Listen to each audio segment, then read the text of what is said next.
कविप्रविश्य YouTube चॅनलवर मनपूर्वक स्वागत.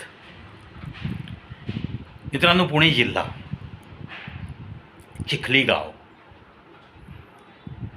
इंडस्ट्रियल एरिया एका खाजगी कंपनीत नको ते घडलेली एक घटना. अर्थात आता ती घटना न्यायप्रविष्ट आहे, पण जी घाणेरडी प्रवृत्ती आहे ना माणसामध्ये, आणि त्यातून या घटनेत अडकलेले सर्व विशिष्ट धर्माचे लोक, आणि म्हणून या प्रवृत्तीवर प्रहार केलाच पाहिजे असं मनापासून वाटतंय. आणि म्हणूनच ज्यांना माहीत नाही अशा लोकांसाठी ही खास माहिती. मित्रांनो, चिखली या गावात पुणे जिल्ह्यामध्ये एका खाजगी कंपनीला कर्मचाऱ्यांसाठी जे की ब्रेकफास्ट म्हणून कंपनीतल्या कर्मचाऱ्यांना दिले जातात असे पदार्थ, किंवा मग लंचसाठी जेवणामध्ये काही पदार्थ दिले जातात, अशी कॅन्टीनची कॉन्ट्रॅक्ट्स दिली जातात निरनिराळ्या केटरर्सना, निरनिराळ्या मंडळींना. आजच ज्याला कॉन्ट्रॅक्ट मिळालं होतं समोसे रोज सप्लाय करायचे किंवा मागणीनुसार सप्लाय करायचे कंपनीच्या कॅन्टीनमध्ये. हे कॉन्ट्रॅक्ट सुरळीत चालू असताना एके दिवशी जो कॅन्टीनचा इन्चार्ज असतो प्रायव्हेट कंपनीमध्ये, त्याच्या निदर्शनास आलं की एका समोस्यामध्ये प्रथमोपचाराची पट्टी समोस्याच्या आत आढळून आली. थोडक्यात गाफीलपणा आणि त्याचे दुष्परिणाम एखाद्या कर्मचाऱ्याला भोगावे लागले असते. एकतर ड्युटीच्या टेन्शनमध्ये माणूस न्याहारीला जेवायला कंपनीच्या वेळेत अर्ध्या तासात येतो, खाली कॅन्टीनला जेवण करतो, आणि परत डोक्यामध्ये त्याच्या कामाचे विचार असतात. त्याच्या मशीनवर जाऊन तो उभारतो. प्रोडक्शन जेवढं लिमिट दिलेलं असतं तेवढं केलं पाहिजे. घरातल्या सगळ्या टेन्शन्स वगैरे सगळ्या गोष्टी बाजूला ठेवून तो पोट भरण्यासाठी त्या तिथं नोकरीला आलेला असतो. आणि त्याच्या आरोग्यावर घातक परिणाम करण्यासारख्या या गोष्टी जर कॉन्ट्रॅक्टर लोक करत असतील तर त्याला आवाज उठवलाच पाहिजे. अशा लोकांच्या विरुद्ध तडफडून प्रत्येक नागरिकाने उठलं पाहिजे.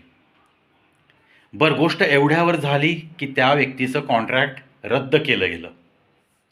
कॉन्ट्रॅक्ट रद्द झालं. दुसऱ्या कॉन्ट्रॅक्टरला व्यवस्थित त्याची चव वगैरे बघून जे काही अधिकारी होते त्यांनी दुसऱ्या व्यक्तीला कॉन्ट्रॅक्ट दिलं.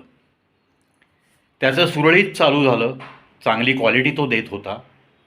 अर्थातच एक कॉन्ट्रॅक्टर तिथून बरखास्त झाला आणि त्याच्या तळपायाची आग मस्तकात जाणं स्वाभाविक आहे.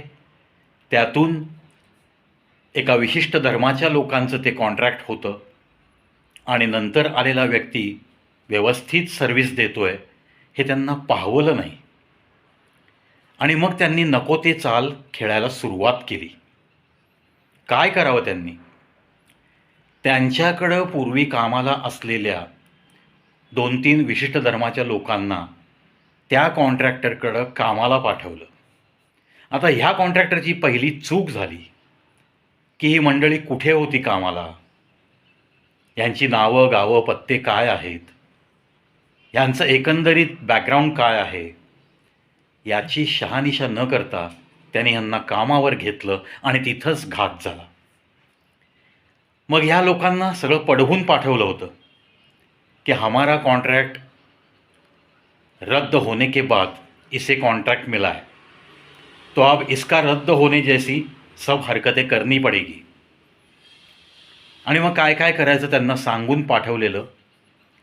आणि मित्रांनो, खेद वाटतो सांगायला, पुन्हा त्या कंपनीतल्या कर्मचाऱ्यांच्या आरोग्याशी घातक खेळ खेळला गेला.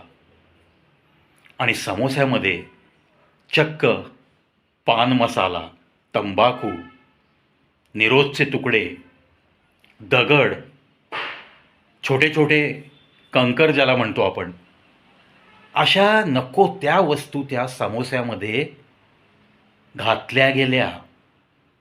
याच नवीन कर्मचाऱ्यांकडनं, जे की पूर्वीच्या कॉन्ट्रॅक्टरकडं कामाला होते, त्यांनी त्यांना तिथून हाकलून ह्यांच्याकडं कामाला मुद्दाम पाठवलं. आता FIR लॉन्च झालेला आहे, न्यायप्रविष्ट झालेली आहे ही केस. यथावकाश डिपार्टमेंट सगळं इन्व्हेस्टिगेशन करेल. नंतर यथावकाश ती सिद्ध झाल्यास शिक्षा पण होईल वगैरे वगैरे. परंतु इतक्या घाणेरड्या प्रवृत्तीची माणसं आपल्या अवतीभोवती असतात याची जाणीव तुम्ही आम्ही सगळ्यांनी ठेवली पाहिजे. मग आता प्रश्न येतो की समोसे किंवा असे जे पदार्थ आहेत हे नक्की कुठे बनतात, कोण बनवतं? आपण मस्तपैकी 7-8 लाखची कार घेऊन फिरायला जातो, रस्त्यामध्ये मिळेल त्या धाब्यावरती आपण चटपटीत अन्न खाण्यासाठी उतरतो. बाहेर भलेलठ्ठ बोर्ड असतो, स्वच्छतागृहाची उत्तम सोय, आणि तो बोर्ड तुम्हाला अट्रॅक्ट करून घेतो. शानमध्ये तुम्ही कार लावता, तिथे शानमध्ये तिथल्या इशारे करणाऱ्या पार्किंगसाठी त्या व्यक्तीला टीप देता, वेटरला देता टीप, आणि आतमधलं अन्न कसं बनतं, काय बनतं, कोण आहे, कोणत्या पद्धतीने बनलं जातं, काय मिक्सिंग होऊ शकतं याचा विचार न करता मस्तच खाल्लेल्या अन्नाची स्तुती करत तुम्ही कारमधनं परत पुढे रवाना होता. पण मित्रांनो, हे जर असं घडत असेल तर तुम्हाला प्रत्येक ठिकाणी सावध राहणं हे अपरिहार्य झालं आहे. आणि जर तुम्ही सावध नाही राहिलात तर मात्र तुमच्या आरोग्याशी सहज खेळलं जाऊ शकतं. पहा आता, कोणत्या वस्तू कुठून घ्यायच्या, कोणत्या दुकानातून आणायच्या, कोणते खाद्यपदार्थ आपण ऑनलाईन मागवायचे, कोणते नाही मागवायचे. प्रत्यक्ष जाऊन तपासून पदार्थ घेण्यामध्ये तुमच्या कुटुंबाचं आरोग्याची काळजी तुम्ही व्यवस्थित घ्याल हेच निदर्शनास येईल. त्यामुळं अतिशय सावध राहणं फार गरजेचं आहे. सर्व प्रायव्हेट कंपनीजच्या कॅन्टीन इन्चार्जना मी विनंती करेन की कॉन्ट्रॅक्ट देताना खूप मोठी चाळणी लावण्यासाठी तुम्ही आता नियमावली कडक करा.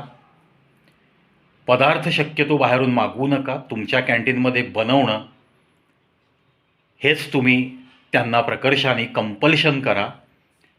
आणि प्रत्येक प्रायव्हेट कंपनीच्या कॅन्टीनमध्ये CCTV which can be monitored by mobile हा तुम्ही बसवला पाहिजे. त्याची कनेक्टिव्हिटी एक जो कॅन्टीन इन्चार्ज म्हणून काम करतो, प्रायव्हेट सेक्रेटरी, त्याच्या चेंबरमध्ये असावी कनेक्टिव्हिटी. फ्रिक्वेंटली सरप्राईज चेकअप कॅन्टीनचं झालं पाहिजे.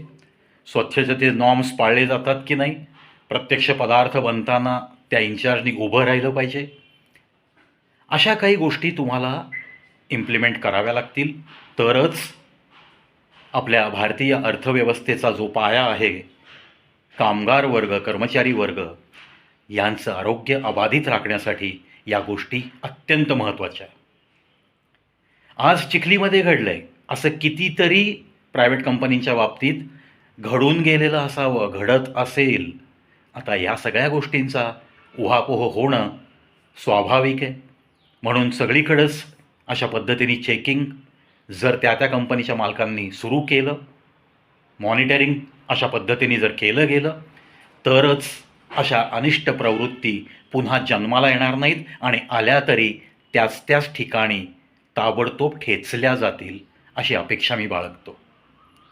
सामाजिक भान राखून हा व्हिडिओ करतोय मी. सर्व कर्मचाऱ्यांच्या प्रेमापोटी, सर्व कामगारांच्या प्रेमापोटी, आणि अनिष्ट प्रवृत्तीवर प्रहार करायचा म्हणून. कोणत्याही धर्माची लोक असेनात का ती, त्यांच्या हातून घाणेरडं कृत्य घडलेलं आहे आणि त्याबद्दल त्यांना सजा झालीच पाहिजे. जय हिंद, जय भारत.